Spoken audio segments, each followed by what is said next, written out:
दिलों का रिश्ता कभी कभी उन जगहों से बनता है जहां मिलना मुमकिन ही नहीं लगता। एक ऐसी ही कहानी है एक आसमान की परी और एक समुंदर की जल परी की।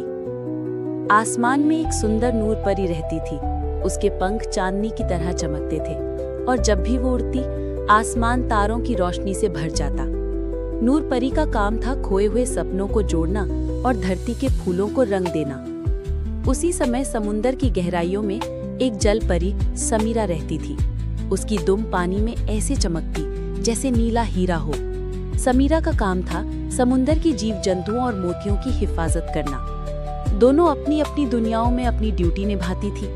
आसमान और समुंदर के बीच दूरी थी, एक ऊपर एक नीचे, कोई मिलन नहीं, पर किस्मत के खेल अलग ही होते हैं। एक रात समुंदर के किनारे पर एक बड़ा तूफान आया। बादल गरज रहे थे और बिजली चमक रही थी। उस तूफान में एक नौका दूर समुंदर में अटक गया। उसमें एक नन्हा बच्चा भी था जो चीख रहा था। कहानी यहीं खत्म नहीं होती, आगे और भी बहुत कुछ बाकी है। अगर आप चाहते हो कि मैं अगली स्टोरी आपको सुनाऊं, तो प्लीज चैनल को लाइक और सब्सक्राइब कीजिए और कमेंट में यस लिखकर अपना प्यार दिखाइए।